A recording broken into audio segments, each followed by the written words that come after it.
Y lo vamos a hacer desde la mirada de la interpretación bíblica, porque cuando a nosotros nos llega la escritura, ¿cierto?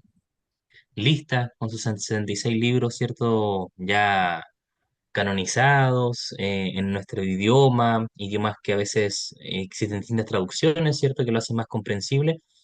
Existe la tendencia a leer lo que aparece ahí, de un capítulo aislado, de un versículo aislado, y interpretarlo a la ligera, ¿cierto? Lo que yo entiendo de lo que leo, y desde ahí muchas veces han aparecido doctrinas, enseñanzas, ¿cierto? De la iglesia, que probablemente no son el sentido original que tenía la escritura. Y eso nos hace incurrir en errores que a veces son superficiales, ¿cierto? Pero también nos lleva a errores que son un poco más graves. Entonces hoy día vamos a cerrar con eso, vamos a ver por qué es necesaria la hermenéutica, revisar un poco el concepto, ver cuáles son los tipos de interpretación también más utilizados hoy en día y, bueno, cómo podemos nosotros utilizarlo dentro de nuestra vida ministerial, que es lo importante también. Así que espero que esta clase, hermanos, no sea tan larga. Ya yo creo que a las 9 vamos a estar listos con los contenidos porque es una clase más bien de cierre, ¿cierto? Un poco más conversada, a diferencia de las otras clases que tuvimos de historia que eran mucho más densas. Esta es bastante más relajada. Así que como siempre, si hay comentarios, preguntas, no tengan miedo ahí de hacerlas también, son muy importantes para la clase. Bueno, cuando hablamos de interpretación bíblica tenemos que usar esta palabra que es un poco técnica, ¿cierto? Pero es necesaria, que es la palabra hermenéutica. Ya la palabra hermenéutica es el lenguaje técnico, podríamos decirlo, que nos refiere a la interpretación. Cuando hablamos nosotros de interpretación bíblica, hablamos de hermenéutica. ¿Por qué hermenéutica? Hablaba recién sobre esto. Tiene que ver con un dios griego, ya de ahí proviene el origen de la palabra. Hermes, un dios griego que comunica los mensajes de los dioses a los seres humanos y los hace comprensibles finalmente. Y esta acción o esta acción hermenéutica tiene que ver mucho con eso, porque nosotros tenemos una palabra de Dios que está, como les decía al principio, compendiada en los libros, ¿cierto? Con un lenguaje que es comprensible para nosotros, pero el sentido de los textos a veces es difícil de comprender. Entonces necesitamos un método para poder comprender realmente lo que la escritura dice, y no lo que nosotros queramos que diga, ¿cierto? No nosotros anteponer nuestras ideas, nuestras preconcepciones para sacar lo que queramos del texto bíblico, sino que seamos capaces a través de estas herramientas de interpretar lo que la Biblia quiere decir en su sentido original. Entonces la hermenéutica es la ciencia que se encarga de eso dentro de la teología, de dar distintas herramientas, conocimientos, generar habilidades en los cristianos para interpretar de mejor forma la escritura. Es igual necesario decirlo, porque la hermenéutica es una ciencia que aplica para todos los textos antiguos, no solamente para la Biblia. Pero aquí estamos hablando, como aparece ahí, de hermenéutica bíblica, cómo nosotros aplicamos esta ciencia específicamente a las escrituras.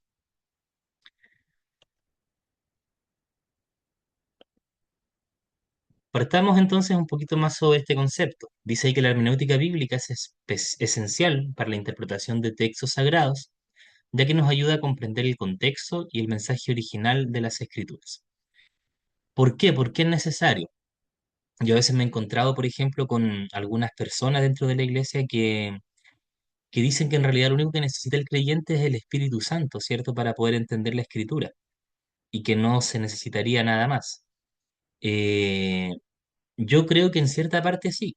Ya yo creo que cuando uno comunica el Evangelio, eh, una persona que no conoce el Evangelio y que lo escucha por primera vez, no necesita saber de hermenéutica para creer en Jesús y para que esa creencia, ¿cierto?, en Jesús sea genuina, sea una creencia verdadera. Por lo tanto, hay cosas de la Biblia que no requieren de una hermenéutica exhaustiva. Piensen ustedes, tantas personas, ¿cierto?, en la Biblia que llegaron a escuchar a Jesús o incluso a ver solamente algunas de sus acciones y generaron en ellos una fe genuina. O lo que pasó con la iglesia primitiva, ¿cierto?, donde el mensaje circulaba de boca en boca y sin mayores herramientas intelectuales las personas creían genuinamente en Jesús. El tema va, yo creo, más bien con las doctrinas que nosotros vamos elaborando posteriormente a nuestra creencia en Jesús, ¿cierto? Una vez que creemos en Cristo, a nosotros se nos presenta una forma de ser iglesia.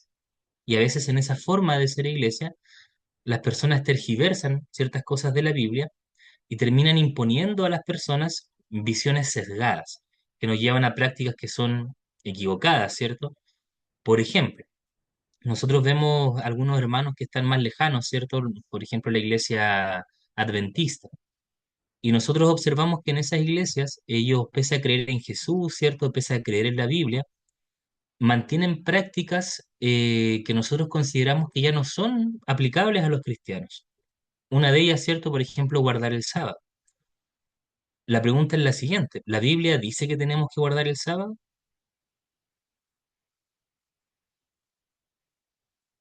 A ¿Dice la eso la verdad que Biblia o no, no? profesor. ¿Ya? Y si yo busco Éxodo, por ejemplo, ¿lo dice ahí o no?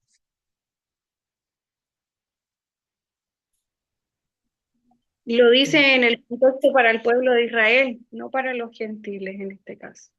Después Ya. que Ajá. en un contexto específico lo dice. Ya. ¿Y el diezmo? ¿Nosotros tenemos que dar diezmo hoy en día? ¿Dice eso la Biblia o no? Es que la verdad, con relación a eso, va a depender del punto de vista de la iglesia al respecto, ¿ya? Nosotros tenemos diferentes creencias con respecto a lo que estamos estudiando en este minuto. Podríamos, con la pregunta que usted dice, ¿dónde dice que no debemos guardar el sábado? ¿Dónde dice que no debemos diezmar? Entonces, es un planteamiento medio conflictivo. Y Esa es la creo idea. que, claro, pero ese conflicto está clarito en la escritura. No A dice ver. no seguir guardando, no dice no seguir diezmando, no dice otro tipo de cosas. Mm, Por lo tanto, es difícil plantear, así dice un escrito de Jehová. No lo dice. mm, Tan, ya. tan tácito. Mm. Porque incluso el Nuevo Entonces, Testamento habla de los discípulos que dicen, por ejemplo, que se reunían los sábados, que seguían guardando conforme a la costumbre, etcétera. ujú, Profesor, sí.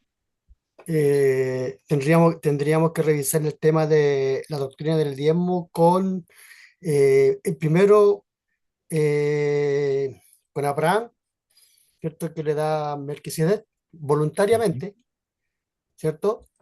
ujú, Los votos que hace Jacob en el monte, eh, el diezmo levítico sacerdotal que se daba para los huérfanos, las viudas, los desamparados, ¿cierto? Y el diezmo de mm, los diezmos que se daba cada 3 o cada 7 años. Entonces, ahí hay un tema importante porque las iglesias en general no hacen eso. mm, Y el apóstol San Pablo y los discípulos y Jesús mismo en su tiempo en el Nuevo Testamento no se aplicó de esa forma el sistema. mm. Bien, pues, la idea de esto es complejizar, es problematizarnos. Hoy día en la clase no es de diezmo ni de guardar el sábado, pero es para que se entienda la idea, ¿cierto? La idea del concepto de hermenéutica. Porque respecto a la fe, como yo les decía, no necesitamos herramientas hermenéuticas que nos permitan llegar a creer en Jesús, ¿cierto? Cualquier persona puede creer en Jesús por la obra del Espíritu Santo, que despierta la fe en nosotros, ¿cierto? Pero cuando llegamos ya a prácticas de la iglesia, a formas de ser iglesia, a formas de organización, ahí es necesaria la hermenéutica. Profesor, ahí también entraría él si se bautiza por inmersión o por aspersión también, podría ser. Exactamente, sí, pues exactamente. Y así si nosotros nos ponemos a rebuscar, nos vamos a dar cuenta que hay muchas prácticas de nuestra iglesia que nosotros justificamos con la escritura, pero realmente no tenemos claridad, ya porque, como bien mencionaron los hermanos que comentaban, hay distintas interpretaciones y muchas veces no tenemos un texto que nos diga de forma explícita Profesor, esto si se hace o no se hace. ¿Sí, pastor? profesor, mire, una hermenéutica sana y exegética es que nosotros analicemos los que estamos leyendo, quién habló, si habló Cristo o fueron terceros dentro del concepto de una doctrina. Que Mm, Cristo dijo, yo soy el dueño del día de reposo. Lo dijo, ¿no? ujú. Sí, pues. Ya, él dijo que teníamos que llamar, él lo emitió, lo dijo, o lo conceptualizó. Entonces, una hermenéutica sana es mirar lo que él viene diciendo, es lo que Mm. él viene diciendo. Y ahí ya pues, entramos en una polémica. Yo, por lo menos, yo soy diezmático. Y el día de reposo descansáis, sí, hasta el día domingo, alábalo, en el Señor. ¿Me entiende, no? Ese es el punto. Dios les bendiga. Gracias, hermano. Sí, pues, pero no nos quedemos ahí con los ejemplos, ya recuerden los ejemplos por ahora, después quizás profundicemos más, pero por ahora son solamente para mostrar la necesidad, ya la necesidad de la hermenéutica, porque aquí entramos en terreno de debate, ¿cierto? Entonces, ¿cómo yo, y aquí lo importante es una disposición del corazón, cómo yo con mis prejuicios, con mi crianza, ¿cierto? Con lo que yo he aprendido, abro mi corazón a la escritura, aplicando una hermenéutica, ¿cierto? Sana, como decía el pastor. Y cuando la escritura me diga algo que yo no creo, ¿cierto? O que yo no aprendí que es así, tener la disposición en mi corazón de cambiar mi forma de pensar. Yo creo que ahí radica lo relevante de la hermenéutica, porque así nos va a llevar a nosotros a salir del error que muchas veces hemos estado viviendo por tradición, porque lo aprendimos así, porque yo creo que es así, ¿cierto? Y nos va a llevar a una comprensión de la escritura mucho más profunda, incluso a una relación bíblica mucho más sana. Piensen ustedes, hace 50 años en las iglesias pentecostales habían muchas prácticas que hoy en día no se utilizarían, ¿cierto? Por ejemplo, no sé, yo recuerdo varias, pero habían iglesias donde las mujeres se sentaban a un lado y los hombres se sentaban al otro, ¿cierto? Y tenía que ser así, ya, y se enseñaba como una doctrina bíblica. O otras iglesias, no sé, quizás todavía hay iglesias donde se usa el velo, es un tema discutido, ¿cierto? O las faldas, es un tema discutido todavía, pero todas esas cosas se enseñaban como una doctrina bíblica. Yo recuerdo que las mujeres antes, alguien que se ponía aros, por ejemplo, o se pintaba un poco, ya era algo negativo, y se enseñaba como una doctrina bíblica. Entonces, piensen ustedes que una interpretación sana del texto bíblico nos lleva también a tener una fe mucho más sana, eh, y mucho más amable muchas veces con el trato que tenemos de las personas, porque la Biblia es un libro autoritativo, entonces cuando hay un pastor o un maestro que impone una visión de la escritura, ejerce poder sobre otro, y eso a veces puede ser dañino para muchas personas. Por eso es importante esto y no es algo superficial. Vamos a ver entonces ahora algunos principios que son relevantes dentro de la hermenéutica. Nosotros en el texto hay algunas cosas que tenemos que tener en cuenta, ¿cierto? Y aquí yo puse tres. Primero la literalidad, después el contexto histórico-cultural y por último la unidad del texto. ¿Qué significa la literalidad? Dice que la literalidad implica interpretar el texto en su significado más directo, considerando el lenguaje original y la intención del autor para evitar malos entendidos. ¿Por qué es importante la literalidad?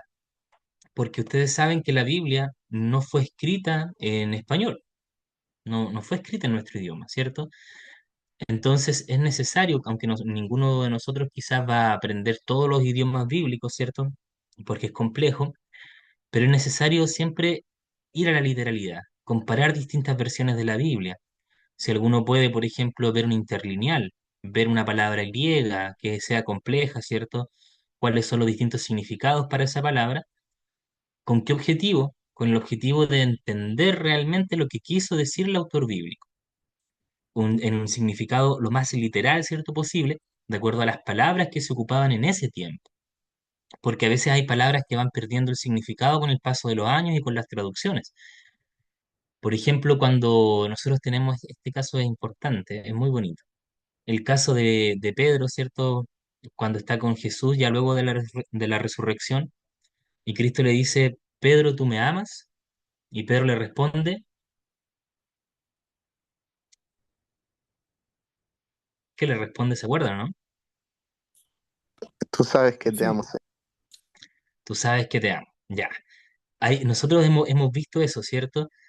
Pero ustedes saben que en el español no tenemos como muchas palabras para hablar de amor, ¿cierto? Está el amor y quizá en otro grado es difícil graduar el amor en el español. Pero en el griego tenemos por lo menos 5 palabras para hablar de amor. Yo creo que lo han escuchado, ¿cierto? El amor eros, el amor filos, el amor ágape. Hay muchas palabras que se refieren al amor. Y en ese texto en particular, Pedro responde con la palabra filos, no con la palabra ágape que le pregunta a Jesús. Algunas traducciones traducen eso hoy en día como que Pedro le responde, tú sabes que te quiero, ya como algo así, o sea, un grado menor de amor y de responsabilidad, tratando de restaurar, ¿cierto?, todo esto que Pedro vivió al momento de negar a Jesús. Cambia el significado del texto bastante, porque ahí se nota mucho más la restauración de Pedro y no como ya el Pedro que al principio decía yo voy contigo a morir. Aquí tenemos un Pedro que es consciente de su pecado, ¿cierto? Y de las faltas que ha cometido y que con una personalidad mucho más temerosa, ¿cierto? Más consciente de su debilidad, le responde a Jesús lo que realmente hay en su corazón. Entonces, a veces ir a la literalidad del texto nos ayuda a entender el significado directo que quería comunicar el escritor. Por eso no podemos prescindir del idioma original de la escritura, del griego, del hebreo, del arameo, no lo podemos nunca dejar de lado. Y para eso, como no, quizá vamos a aprender los idiomas originales, ir revisando, como les decía, interlineales, distintas traducciones de la Biblia para ir comparando, ¿cierto? Esas son herramientas que nos van a ayudar. Bueno, otra cosa que nos ayuda mucho es el conocimiento histórico-cultural. Dice que el contexto histórico-cultural nos permite entender el trasfondo en el que se escribió el texto, lo que es esencial para una interpretación más precisa y significativa. Bueno, aquí hay varios ejemplos, ¿cierto? Pero hay muchas cosas que la Biblia dice y que están en una situación cultural muy distinta a la nuestra, muy diferente, ¿cierto? Porque han pasado 2000 años. Ya vivimos en otra época, en esa época no existía, por ejemplo, la democracia, no existía la globalización, la relación entre países, ¿cierto? Todo era muy diferente. La relación entre los hombres y las mujeres, ¿cierto? Era mucho más patriarcal. Era otra sociedad, muy distinta a la nuestra. Por eso hay que entender también en qué contexto histórico se escribe un texto. Y aquí hay un ejemplo que me gusta mucho. Yo me acuerdo cuando era pequeño y daban Santa Cena en la iglesia, mi mamá me decía, no sé, hoy día no voy a tomar la Santa Cena. Y yo quedaba así como, ¿por qué no va a tomar la Santa Cena? Y después había otro día que sí tomaba la Santa Cena. ¿Ya? Y yo me daba cuenta que habían personas que a veces no tomaban la Santa Cena y que otros hermanos como que se admiraban, como que se preocupaban, no sé, como que el hermano estaba haciendo algo malo. Y después entendí que había un texto bíblico que se interpretaba de esa forma, que es cuando Pablo enseña a los corintios de tomar la cena de forma digna, ¿cierto? Hay un texto bíblico que habla sobre eso. Y la gente lo entendió como que para tomar la Santa Cena hay que tener una vida lo más pura posible en cuanto a la santidad, ¿cierto? Ojalá no tener ningún pecado. Por eso muchas personas antes de tomar la Santa Cena se reconciliaban, se abrazaban, ¿cierto? Ojalá pasar lo más limpio y a tomar la Santa Cena de forma digna. Si nosotros vemos el contexto histórico-cultural en el cual habla Pablo, Pablo no está hablando de la pureza moral, no está hablando de la pureza moral, no está enseñando que para tomar la Santa Cena no tenemos que tener pecado, porque es imposible, ¿cierto? Consciente o de forma inconsciente, siempre que nos acerquemos a la Santa Cena, va a haber algo malo en nuestro corazón, en nuestra mente, en nuestras acciones. Es inevitable, ¿cierto? Porque somos humanos. Lo que Pablo decía es que la forma en la que se tomara no incurriera en excesos, porque pasaba que los corintios comenzaban una cena, que no era una cena con un pedacito de pan y un vasito pequeño de vino, sino que eran jarras de vino, una comida que finalmente terminaba en borrachera y en distorsiones morales. Entonces la gente en vez de ir a celebrar un sacramento, iba a emborracharse a la Santa Cena. Entonces eso era tomar la cena de forma indigna en el contexto histórico y cultural al que hablaba Pablo. Si mi mamá hubiese entendido eso, probablemente hubiese celebrado muchas más Santas Cenas de las que celebró y lo mismo muchas otras personas. Hermano, Entonces, fíjense, ¿sí? en el fondo era como que Pablo estaba diciendo, tomen la Santa Cena con el respeto y que se merece el acto en sí. Eso no es lo Exacto, que está diciendo en otras palabras. sí, es el Ok. respeto, ¿cierto? Es el respeto, la reverencia, es el saber que no es una comida cualquiera, ¿cierto? Que estamos comiendo algo que simboliza el cuerpo y la sangre de Cristo y que a través de eso recordamos su sacrificio, ¿cierto? Y aguardamos también su venida. O sea, es una ceremonia, ¿cierto? Que merece dignidad. pero no tiene que ver con que nos acerquemos a la Santa Cena sin pecado, porque es algo imposible, ¿cierto?, en nuestra condición actual. Mi hermano, ¿Sí? eh, pasan situaciones también en la iglesia donde hay miembros de las iglesias que le dicen a otros miembros, usted está apto y usted no está apto. Entonces, creo que eso no debiera ser. Mm, claro. Yo creo que un sacramento como ese debe ser lo más inclusivo posible. Piensen ustedes que el sacrificio de Cristo, como dice ahí Juan 3:16, fue para todo el mundo, porque de tal manera amó Dios al mundo que envió a su Hijo para que todo el que en él crea tenga vida eterna. O sea, si Cristo abrió su sacrificio a toda la humanidad, ¿quiénes somos nosotros para negar lo que simboliza ese sacrificio, el pan y el vino? Bueno, pero para que entendamos entonces que a veces una mala interpretación de un texto nos puede llevar a prácticas negativas dentro de la iglesia y que tienen impacto en la vida de las personas. Y ahí hay una responsabilidad muy grande en nosotros, ¿cierto? Porque yo me dedico a la enseñanza, ustedes se dedican a la predicación, a la enseñanza, seguramente igual en sus iglesias, y las cosas que nosotros enseñamos, las cosas que decimos a veces impactan de forma muy grande la vida de los demás. Por eso hay que ser cuidadosos, rigurosos con lo que decimos y con lo que enseñamos. Bueno, un tercer punto es siempre ver la unidad del texto. La unidad del texto enfatiza que cada pasaje debe ser interpretado en relación con toda la escritura, asegurando que no se aíslen significados en contraposición. Es como cuando hay personas que toman un versículo, ¿cierto? Y de ese versículo quieren hacer una doctrina sin considerar lo que dice el resto de la Biblia. Y eso a veces es negativo, como lo que vimos al principio, ¿cierto? Si en Éxodo dice guardar el sábado, porque la Biblia dice que hay que guardar el sábado, pero si yo no leo, ¿cierto? Y no entiendo el contexto general de la escritura, toda la Biblia, ¿cierto? No voy a ser capaz de llegar a una interpretación correcta. Porque si yo me quedo solo con eso, que sí lo dice la Biblia, quizás también termine incurriendo en un error. Y por ejemplo, si yo voy más adelante, ¿cierto? En el Nuevo Testamento y leo el libro de los Hechos, donde los apóstoles se hicieron esa pregunta. Los apóstoles se preguntaron y los líderes de la iglesia se preguntaron, ¿qué vamos a hacer con los gentiles? ¿Les vamos a pedir que practiquen las normas de la ley del Antiguo Testamento que eran para los judíos? Y fue un debate para la iglesia primitiva porque algunas personas se estaban incluso circuncidando, siendo gentiles. ¿Cuál fue la conclusión? Hechos 15, que que no les vamos a imponer a los gentiles, ¿cierto?, las normas que existían dentro del Antiguo Testamento, más que algunas pocas morales que se nombren ahí. Entonces, si nosotros no miramos la escritura en su totalidad, o un libro, por ejemplo, si leemos solamente un capítulo de un libro y no miramos el capítulo entero o el libro entero, vamos a llegar también a interpretaciones muchas veces equivocadas. Entonces, siempre cuando ustedes vayan a predicar, por ejemplo, no sé, de Juan 3:16, van a predicar de eso, no lean solamente el versículo, sino que denle una mirada al capítulo para entender de qué está hablando el autor y además estudien de qué se trata el libro, ¿cierto? Para saber más o menos de qué habla y además compárenlo con el resto de la escritura, ¿cierto? ¿Qué es lo que dice el resto de la escritura en conjunto con ese libro? Una mirada general nos permite no caer en el error, ni en contraposición, ¿cierto? Porque a veces enseñamos cosas que se contraponen. Mirar siempre la unidad de todo el texto y de la Biblia como un conjunto. De todo lo que nosotros hablamos, quizás una de las cosas más difíciles de hacer y que siempre se va actualizando es tratar de entender el contexto cultural, el contexto histórico y literario del libro que nosotros estamos leyendo. Es difícil porque a veces conocer todo eso, ¿cierto? Para una persona que predica en la iglesia y que no tiene que ser un académico, es una tarea ardua, porque hay muchos datos históricos. Ustedes lo vieron en las dos clases que vimos anteriores, hablamos de mucha historia, ¿cierto?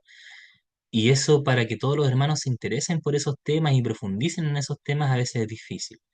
Pero el contexto histórico es sumamente relevante, porque si nosotros sacamos a la Biblia de su contexto, pierde su sustancia, ¿cierto? Y muchas veces pierde también la importancia de lo que se quiere transmitir. ¿Cuál es el consejo quizá que yo les puedo dar? Si a ustedes les interesa la historia, la arqueología, indaguen en eso y busquen, ¿cierto? Pero si van a invertir en algo, invertir en algún comentario histórico de la Biblia, eso es una buena inversión. Alguno que sea actualizado, ¿cierto? Que les permita a ustedes buscar tal libro y revisar por lo menos de forma general, ¿cierto? Cuál es el contexto histórico del pasaje que ustedes están leyendo. Hay comentarios bíblicos que son con un énfasis histórico, cultural.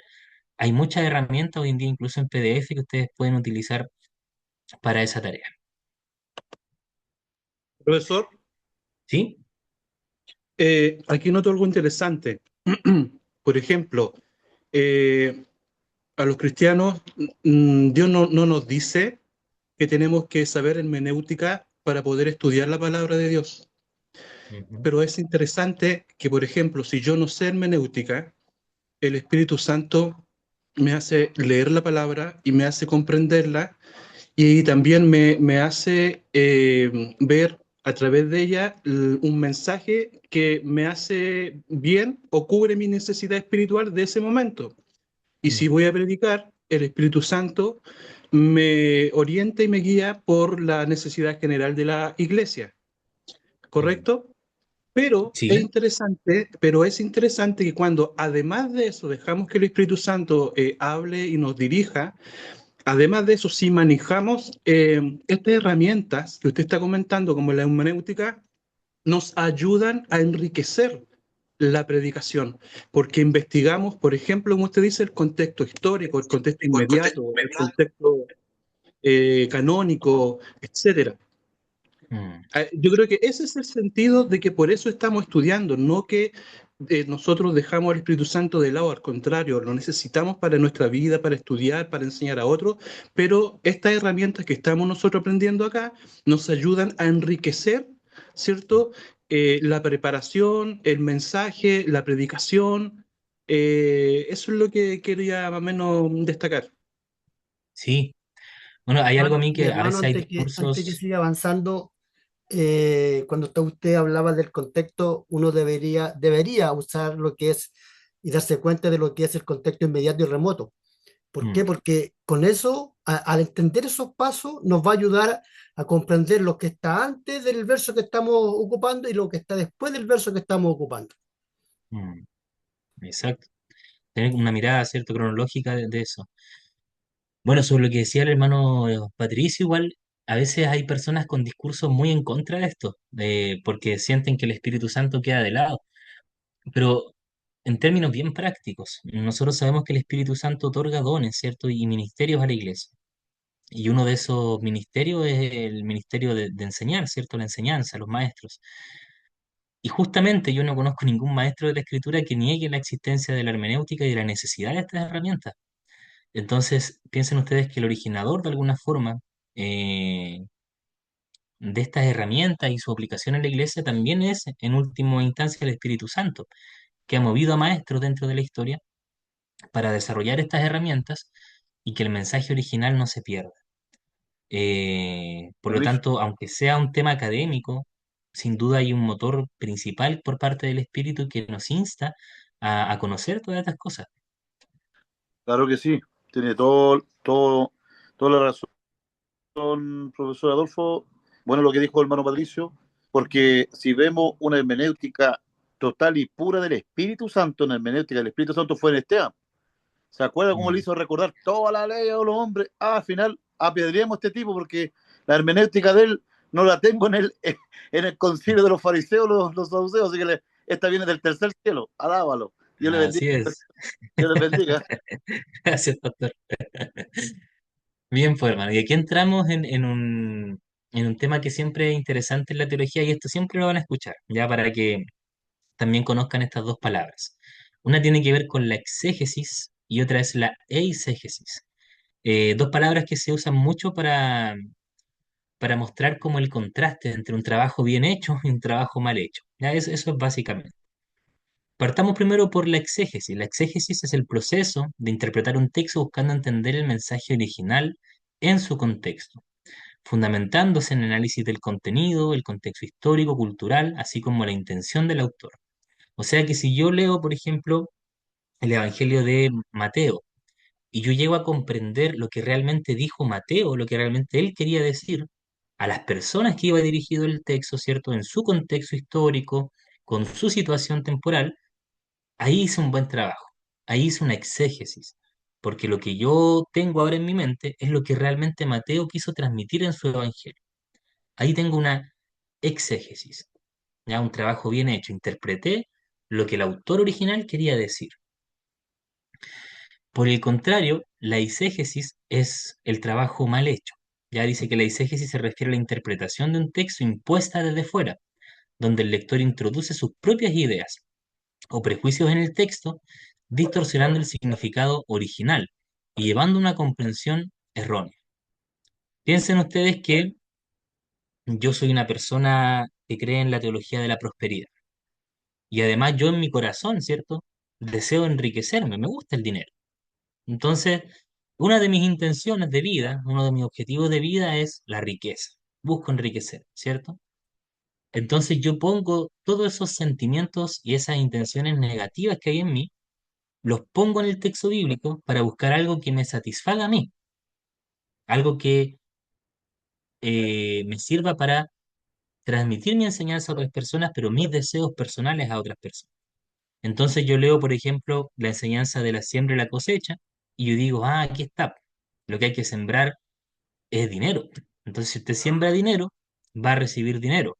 ¿Dónde dice eso? Bueno, Jesús lo dice ahí, la ley de la siembra y la cosecha, ¿cierto? Que uno cosecha lo que siembra. Entonces, tráiganme sus diezmos, tráiganme sus autos, ¿cierto? Muchas personas lo hacían, y el que da más es mucho mejor porque es una acción de fe, y yo me enriquezco porque utilicé un texto, lo malinterpreté, para poner mis deseos en el texto, para que el texto diga lo que yo quiero que diga, ¿ya? Pero ahí ya no estoy enseñando lo que dijo Mateo, sino que estoy enseñando lo que yo quiero decir y estoy instrumentalizando finalmente la Biblia para mis propósitos personales. Esa es la diferencia entre una exégesis y una eisegesis. ¿Cuál es el problema de eso, hermanos? El problema es que muy pocas personas que hacen eisegesis saben que lo están haciendo, porque todos creen que están interpretando la Biblia bien, y ese es el problema. Es muy difícil tener la capacidad de examinarnos de forma tan profunda y darnos cuenta de que estamos mal interpretando la escritura. Y es tan fina la línea a veces que divide nuestra intención de lo que dice el texto, que nos quedamos con lo que creemos, ¿cierto? Entonces ahí el llamado es a ser cuidadosos y a tratar de pensar que hay algunas cosas que hemos aprendido cuando éramos adolescentes, niños, ¿cierto? Pero que con el paso del tiempo tienen que ir madurando, tienen que irse transformando. Es muy difícil que un cristiano todo lo que aprendió hace 40 años, 30 años, siga haciendo lo mismo hoy en día, ¿cierto? Debe haber un crecimiento, una maduración de la fe, y ahí es importante tener una disposición del corazón que nos permita no caer en la eisegesis, ya que ese es el gran error o el gran peligro que corremos al momento de interpretar. Mi hermano, ¿Sí?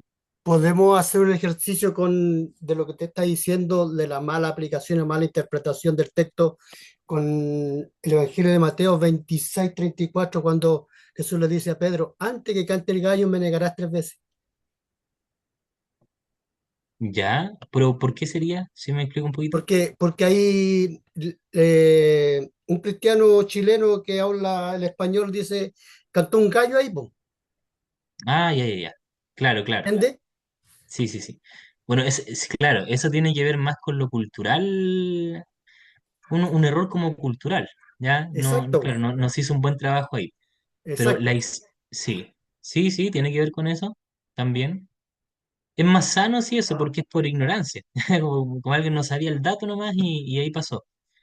Pero a veces hay otras cosas que son más peligrosas, que tienen que ver con ideologías. Hay gente que está ideologizada políticamente, por ejemplo, y que lleva sus ideas políticas a la Biblia y quiere que el texto bíblico respalde sus ideas políticas, por ejemplo, ¿cierto? Ahí también estamos haciendo una exégesis que es mucho más peligrosa porque yo después salgo a adoctrinar y adoctrino que el cristiano solamente tiene que votar por la izquierda o que el cristiano solo tiene que votar por la derecha, cuando la Biblia de eso habla muy poco, ¿cierto? Entonces, esas son las cosas yo diría que son más peligrosas.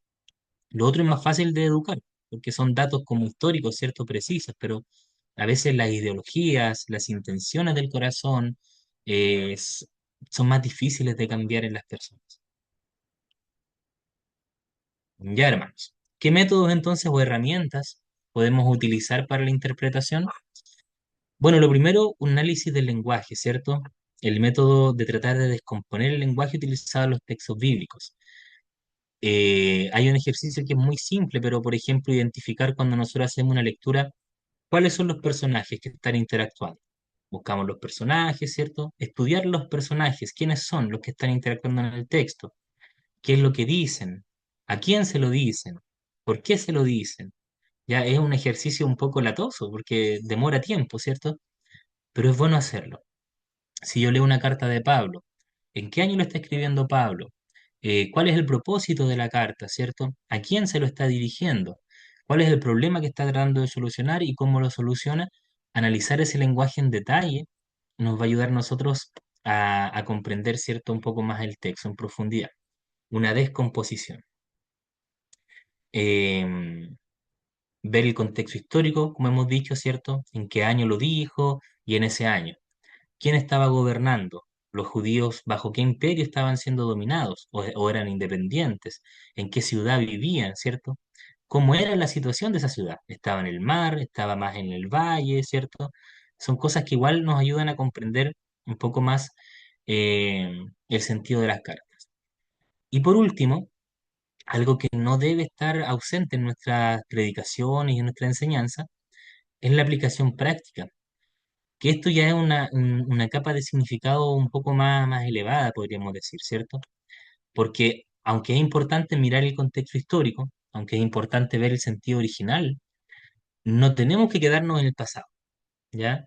De alguna forma, como cristianos, sobre todo como maestros y predicadores, tenemos que algo de ese pasado, ¿cierto?, traerlo al presente, para que sea un mensaje relevante, ¿cierto? Para que sea un mensaje que impacte la vida de las personas que nos están escuchando. Ahora, ¿qué es lo que vamos a traer al presente? Eso es lo difícil. Yo leí un texto que para mí por lo menos me iluminó mucho, en un texto sobre hermenéutica que decía que lo que tenemos que traer al presente es el principio teológico, el principio teológico. Eso es lo que debemos traer al presente. No una característica cultural, por ejemplo. Porque ¿qué pasa si yo voy al libro de Éxodo y traigo algo cultural al presente? Le voy a enseñar a la gente que tiene que guardar el sábado, porque eso lo dice el texto ahí, ¿cierto? Pero si yo traigo un principio teológico, le voy a decir a la gente que Dios desea que nosotros descansemos. ¿Eso es algo que es relevante para la actualidad? Sí, ya sobre todo en una sociedad como la actual, donde muchas veces somos nosotros mismos los que nos cargamos con tareas y a través de esos trabajos descuidamos nuestras familias, nos descuidamos a nosotros mismos, ¿cierto? O descuidamos nuestra relación con Dios. Es importante hoy en día entender que el sentido del día de reposo es el descanso, es la dedicación a Dios, ¿cierto? Es la dedicación a la familia, quizás. Por lo tanto, ese es el sentido que nosotros queremos rescatar de los textos. No tanto lo cultural, ¿cierto? Lo cultural nos ayuda a entender el principio teológico, que es lo que vamos a traer a la actualidad y lo vamos a transmitir, ¿ya? Por ejemplo, la mujer, ustedes saben, había una mujer que era viuda y que dio lo que tenía, como dice la canción.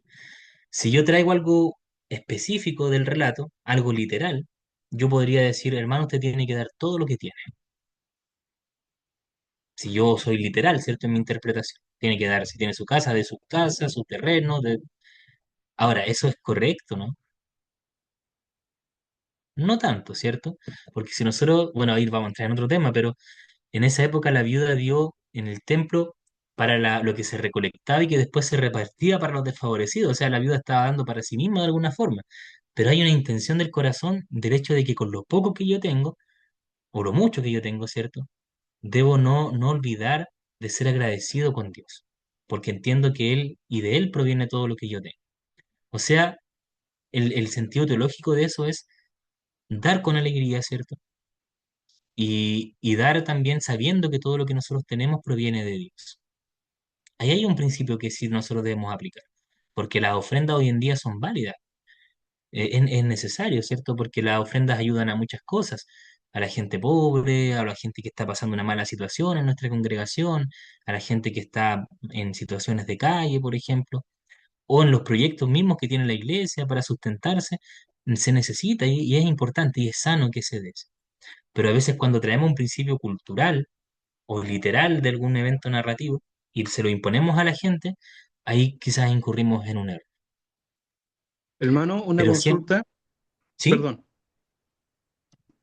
Sí, dime Alberto. nomás, hermano. Eh, ¿puede, podemos tomar el ejemplo de Lucas 24:1 como un principio o como exégesis también respecto al primer día de la semana? Me explico. El Mm, texto en Lucas 24:1 dice, el primer día de la semana, muy de mañana, vinieron al sepulcro trayendo las especies aromáticas que habían preparado algunas otras mujeres con ellas y hallaron removida la piedra del sepulcro.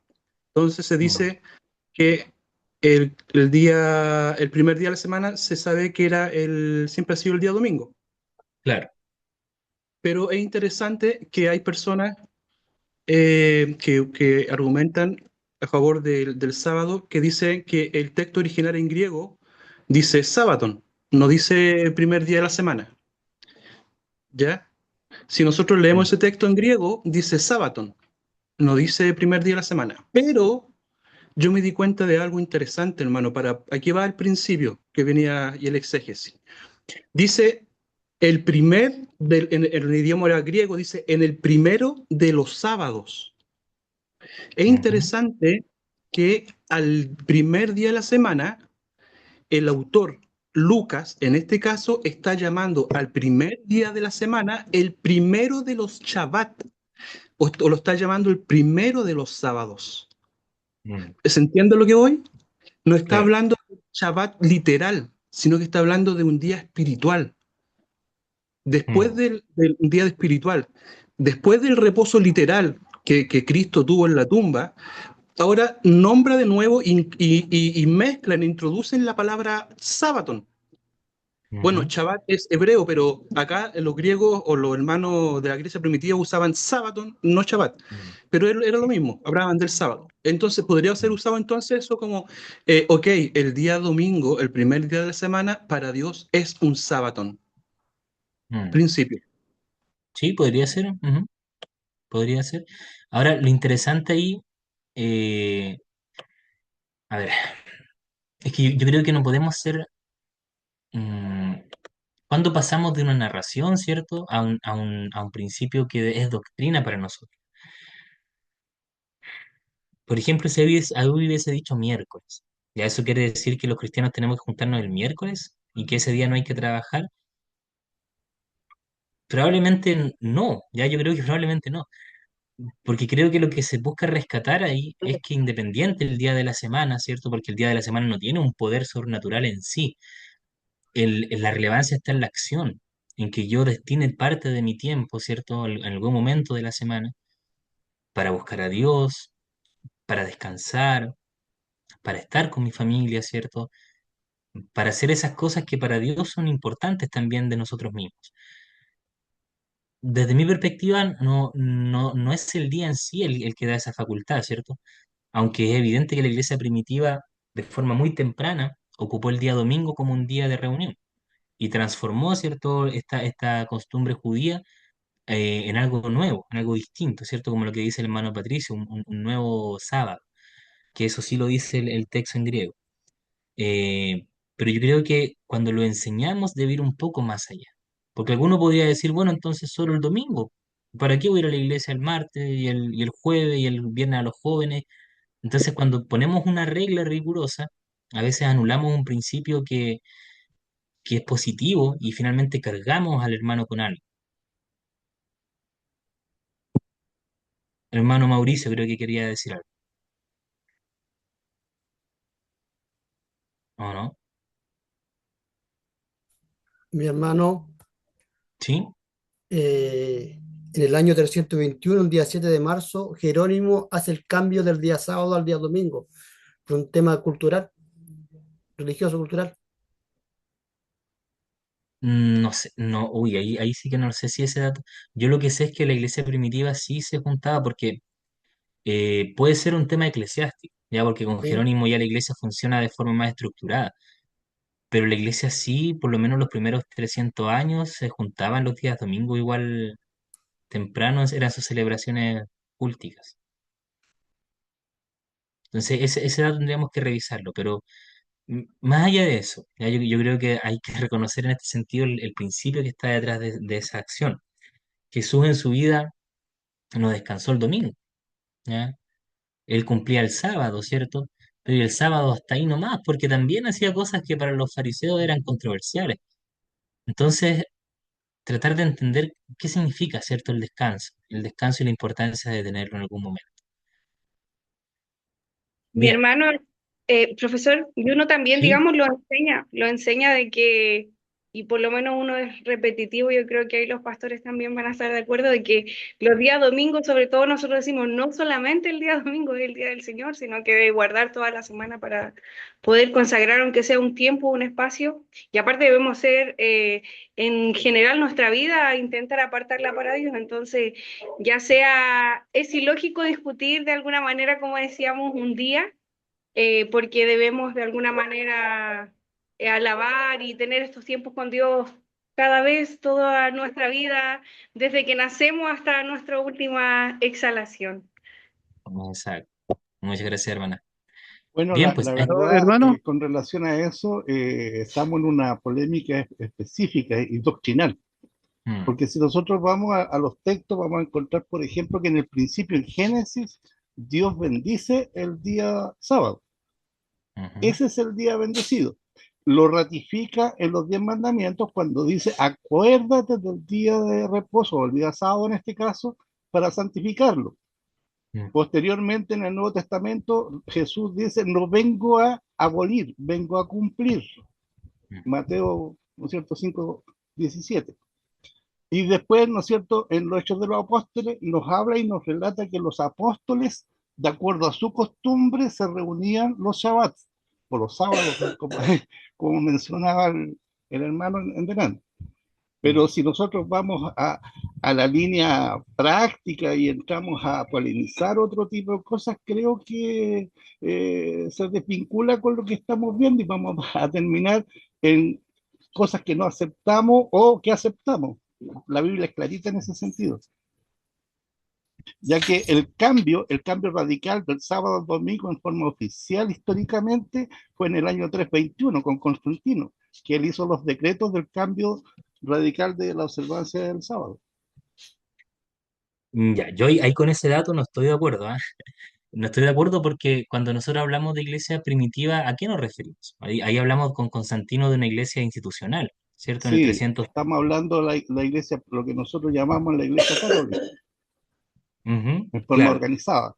Y por lo sí, pero tanto, si es de decretos, de cambios de días, de observancias de días, ese es el más amplio, el de mayor peso histórico, en ese sentido. Y si, yo, por yo, ejemplo, buscamos y rebuscamos, llamemos todos los hechos de los apóstoles, vamos a encontrar que los discípulos siguieron guardando y reuniéndose los sábados como importancia, ya que pero, los días domingos que nosotros llamamos los usaban para otro tipo de reuniones.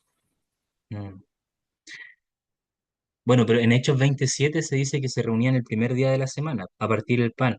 Y por lo menos si nosotros, revisen ustedes, a ver, hay muchos documentos históricos primitivos, no es esta la clase sobre eso, pero vean los textos apostólicos, las cartas de Clemente, la Didaché, vean los textos de los padres apologistas, textos que se escribieron entre el siglo I y el siglo III, antes de Constantino, porque Constantino vino a ser un emperador que le da una forma institucional a la fe, pero la iglesia funcionaba ya hace mucho tiempo. No hay registro, creo yo, lo desconozco, si lo hay me lo mencionan, que mencione que la iglesia se reunía el sábado, la iglesia primitiva entendido del siglo I al III. Sí, en Hechos de Constantino los viene, Apóstoles, sí, hay cosas que buscar los textos de Hechos de los Apóstoles. pero ¿cuál es? A ver, le Revisémoslo. digo al tiro, deje buscar. Sí, porque, por ejemplo, que yo sepa, no. Hermano Entonces, Adolfo, ¿sí? respecto a Génesis, el séptimo día que Dios descansó no se puede tomar como literal. Mm, ¿Por qué? Porque cuando Dios hizo la creación, cuando Él nombraba días literales, decía, y fue la mañana y la tarde el primer día. y el segundo día, y el tercer, etcétera. Pero resulta que cuando el Señor descansó y bendijo el séptimo día, la Biblia no dice, y fue la tarde y la mañana el séptimo día. Eso nos está diciendo claramente que no era un día, si bien en el tiempo iba a ser un día literal, pero Jesús o Dios estaba bendiciendo el día espiritual, el descanso espiritual. Ese descanso que 2000 años después iba a llegar en la persona de Jesucristo, porque Él es el reposo espiritual. O sea, desde la creación, el Señor ya estaba hablando del reposo espiritual, que se iba a hacer carne 2000 años después. Por eso muchas veces se usa el texto de Génesis como, pero es que el Señor bendijo el sábado, el séptimo día y lo guardó, entonces desde ahí tenemos mandato. El Señor en el Génesis nunca mandó a guardar el séptimo día, Mm, sino que era le dio un sentido espiritual. Y si lo descansó, por último, lo hizo como un ejemplo para que el ser mm, humano descansara de sus trabajos, pero no lo mandó a guardar como un día religioso. Eso se lo dio 2000 años después al pueblo de Israel. mm. Eso quería resaltar. Bien, pues muchas gracias, hermano. No sé, Pastor Juan, si encontró el texto para revisarlo antes de avanzar. Mi hermano, Sí. tengo a mano aquí el Evangelio de Marcos, capítulo 2, verso 27 y 28, donde Jesús da la explicación del día en sí, donde dice que el día no fue hecho para el hombre, sino que el hombre para el día, y dice que Él es el Señor del día de reposo. Mm, sí, pues. Bueno, yo creo que para terminar un poquito eso, ese es como el sentido espiritual finalmente del descanso. Ya, a veces cuando somos estrictos con esas situaciones, generamos una carga sobre las personas. Y finalmente Jesús lo que observaba es que los fariseos ponían cargas y exigencias sobre la gente que eran pesadas. Y cuando el sentido del descanso es que no sea una carga pesada que llevar, todo lo contrario, ¿cierto? Eh, bueno, históricamente entonces la iglesia desarrolla una práctica distintiva al judaísmo, se distancia rápidamente del judaísmo en ese sentido. Bueno, cuando nosotros ocupamos, para ir ya cerrando, un método con estas características, donde primero vemos lo literario, pasamos al contexto histórico, ¿cierto? Y terminamos con una aplicación práctica, es lo que se suele llamar como el método gramático histórico. Ese es el método que hoy en día más se utiliza al momento de interpretar la escritura. Porque ponemos énfasis en ambas cosas, ¿cierto? Lo literario del griego o del hebreo que estemos leyendo, del arameo, la composición, ¿cierto? Después a veces se complejiza un poco más, hay análisis morfosintácticos, cuando después estudian griego van a ver las declinaciones, las cabezas se les va ahí, hay temas literarios y gramáticos que son bien complejos, pero los miramos porque son importantes, y otros históricos que también son relevantes. Entonces, esos dos son los grandes pilares, podríamos decir, de este método gramático histórico sin perder la aplicación. Ya el objetivo es que lleguemos a la verdad del autor para después aplicarla en un contexto actual. Y otra cosa que casi siempre aparece en la escritura y que el Nuevo Testamento lo utiliza mucho son las tipologías, símbolos y prefiguraciones que muchas veces carecen de una hermenéutica que siga estos patrones, ¿ya? A veces los autores del Nuevo Testamento no utilizan una interpretación gramática histórica del Antiguo Testamento para sacar sus conclusiones, pero igual lo hacen, ya porque utilizan este modelo o este método que se llama tipológico. Por ejemplo, cuando nosotros vemos en el Antiguo Testamento la figura de Melquisedec, el Nuevo Testamento en Hebreos hace una lectura de Melquisedec que es tipológica, porque nos dice, este personaje que aparece ahí es un tipo de Cristo, ¿cierto? En cuanto a sus oficios, sacerdote, rey, cierto, profeta. Lo mismo puede pasar, por ejemplo, con otras situaciones que están ahí escondidas en el Antiguo Testamento. Eh, este relato de la mujer, ¿cierto? Con la serpiente, que la mujer le pisa la cabeza, ¿cierto? La simiente de la mujer le pisa la cabeza y la otra muerte el calcañar. Se interpreta en el Nuevo Testamento como símbolos y tipologías de Cristo. Y así, muchos autores neotestamentarios utilizan este tipo de tipología que nosotros podemos llegar a encontrar, ¿cierto? Y que a veces van un poco más allá incluso de este método histórico y gramático. Tiene que ver más bien con lo que se llama como una alegoría, ir más allá del sentido literal e histórico para una verdad espiritual que está en el texto y que es necesaria comprender. Eso es difícil de hacerlo, ya porque ahí a veces podemos caer en errores también, pero los autores de la Biblia en el Nuevo Testamento hicieron muchas, ya suficientes para que nosotros podamos entender cómo el Antiguo Testamento es de alguna forma sombra, ¿cierto? Como se dice, de lo que iba a ser revelado posteriormente con Cristo.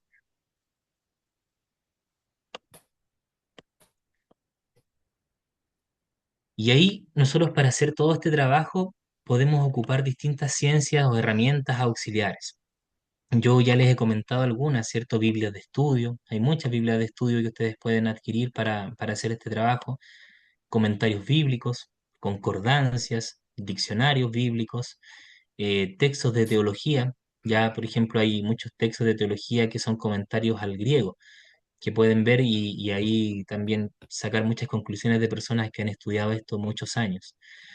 Eh, o incluso aprender ciencias auxiliares. Ya, por ejemplo, hay personas que se han dedicado a una ciencia auxiliar y aportan. Eh, yo conozco personas que son antropólogos y que después estudian la Biblia y al conocer la antropología tienen una mirada diferente, ¿ya? Yo fuera de la teología me dedico a la historia. La historia en mi trabajo fuera de esto. Entonces yo aporto, por ejemplo, desde la historia a mi conocimiento teológico y la historia es una ciencia auxiliar que acompaña la teología. El lenguaje, la filología, hay personas que estudian filología, que se dedican a comprender idiomas, ¿cierto? Y su estructura, y que después esa ciencia aporta esto. La arqueología, una serie de otras ciencias, ¿cierto?, que aportan a la comprensión de la escritura.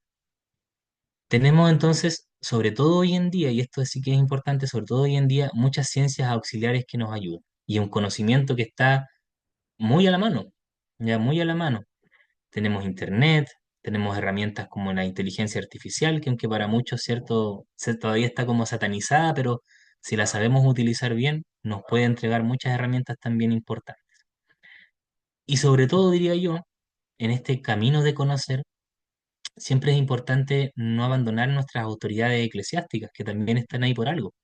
Cuando aprendemos algo nuevo, cuando nos surge una dificultad, ¿cierto?, en lo que vamos pensando, hablarlo con nuestros pastores, hablarlo con los maestros de la iglesia, que este proceso de aprender siempre sea también en comunidad, porque van a encontrarse en este camino, hermanos, con muchas cosas que ustedes pensaban que la Biblia decía, pero después no las decía.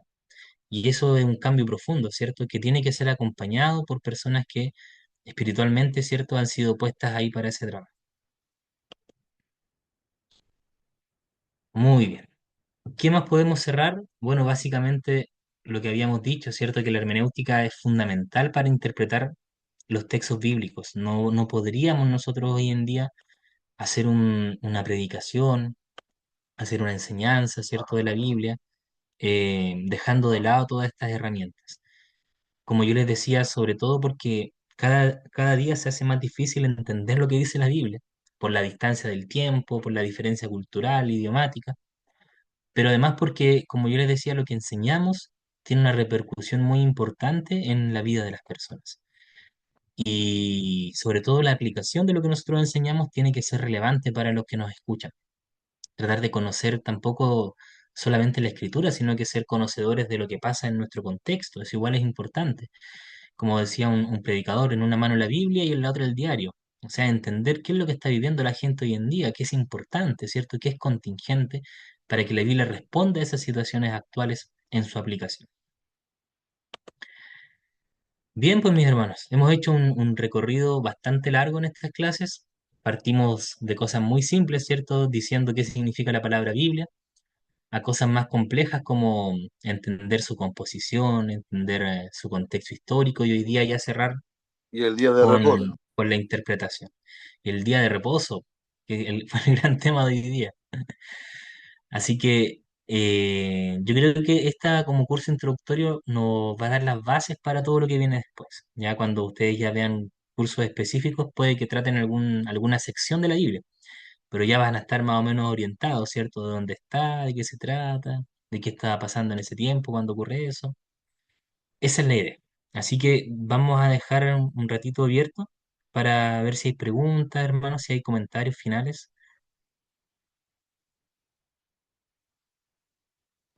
Ahora Eh, podemos aprovechar de hacer todas las preguntas que quieran. Sí, pues. Oiga, porque esta es la última clase. claro, justo viene gente por la rechupalla. Profesor, por acá, entonces, en ¿Sí? base a la tarea, igual agregamos como estos criterios que nos habló hoy día también, ¿verdad? Porque yo Claro, creo, sí, en sí, base a sí. eso, igual podemos agregarlo. Sí, todo lo de día sirve para la última reflexión que tienen que hacer. Ujú.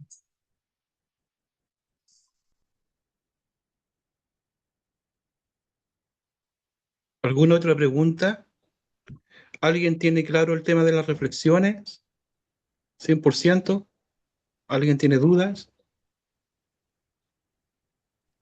Por acá, mi hermano, bueno, a modo de comentario, muy buena la clase y necesaria. Yo creo que dentro de la misma clase nos damos cuenta lo necesario que es esta herramienta, ya que, como decía al principio el profesor, es muy complejo para nosotros el quitarnos muchas veces estos dogmas que tenemos y de pronto lo tomamos quizá un poco personal, pero son herramientas que necesitamos tomar para ir creciendo. Y así que, bueno, darle gracias a Dios, mi hermano Patricio y al profesor, que han sido todas las clases muy, muy buenas. Aprovechando también la instancia para decir que en dos de ellas tuve que estar mitad de clase porque ocurrieron situaciones por acá, por lo cual no sé dónde está la reflexión número dos, si es que está dentro de los PowerPoint que mandó, profesor. Mm. Está, no, creo que la 2 no. Pero miren, en el programa del curso, que si quieren se los envío después de nuevo, ahí aparecen todas. Pero igual se los voy a mostrar ahora para que vean en qué parte es. Mm. Así aquí en un solo documento pueden ver las tres.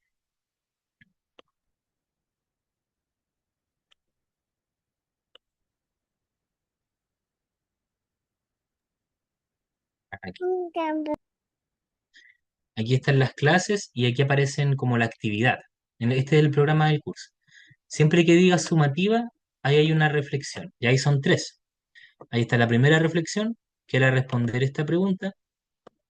Después la otra sumativa está acá. La segunda reflexión, que es responder esa pregunta. Y la tercera reflexión está acá, que es responder estas preguntas. ¿Ya? Esas son las tres. Todas están ahí en el programa. Se los voy a enviar de nuevo al grupo. Son todas las que dicen sumativa. Ya esas son las reflexiones que hay que hacer, son tres. Solamente tres. Muchas gracias, profesor. Entonces, el lunes es la fecha límite para enviar la número 3, ¿cierto? Sí, sí, sobre todo porque como ese día empiezan otro curso, la idea es que hayan finalizado con todo y ya no sea una preocupación las tareas de aquí. Profesor, Muchas ahora gracias. puede mandar el documento de la clase de hoy día que no vi o no he revisado si ya lo envió. No, Porque no lo he lo enviado. último. Eso, por favor. Sí, ya pues sí, voy a aprovechar de enviarlo al tiro igual.